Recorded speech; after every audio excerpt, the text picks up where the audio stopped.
Hi Lakshmi, వచ్చేసావా? ఏమంత నీరసంగా ఉన్నావు లక్ష్మి? ఎండలకే గేరెత్తిపోతుంది పాపం. అందులో ఈ బరువు పెట్టుకొని తిరగాలి. చూడండి, లక్ష్మి ఫ్రెండ్ కూడా వచ్చేసిందండి. ఇంకా స్టార్ట్ చేయలేదని ఎదురు వస్తుంది అది. ఏంట్రా ఇవి? రొయ్యలమ్మా. రొయ్యలు, సముద్రం రొయ్యలు. సముద్రం రొయ్యలు. ఈ నెత్తళ్ళు నెత్తళ్ళు తెచ్చాను, రొయ్యలు తెచ్చాను. మమ్మీకి ఇష్టం కదా. లేదు, పూజలు చేస్తున్నారు, వాళ్ళు తినట్లేదు. చూసారా, లక్ష్మి కస్టమర్స్ అనమాట, డైలీ కస్టమర్స్.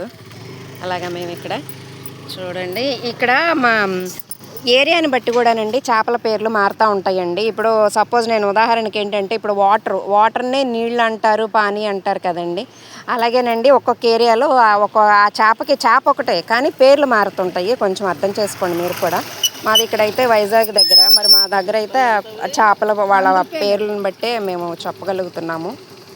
మరి మీ సైడ్ ఎలా అంటారో తెలియదు. ఇవైతే మాత్రం నెత్తళ్ళు తెచ్చింది. ఈ సముద్రం నెత్తళ్ళ? సముద్రం నెత్తళ్ళేనమ్మా. ఎంత అవి? అలాగా ఇలాగైతే 100 రూపాయలు రా తల్లి. ఈ వంతు 100. అవి ఈ 100.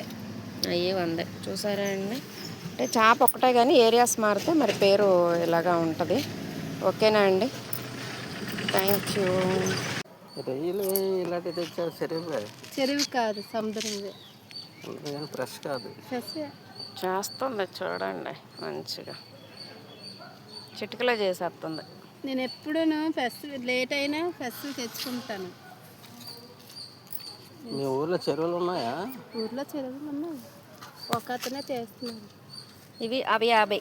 ఇవి నాకు ఒక 50 రూపాయలు ఇచ్చేసే లక్ష్మి. ఫ్రై చేస్తా. ఇగురు పెట్టాలి, అంతేనా? ఇగురేనమ్మా. బాగుంటే మీరు ఫ్రై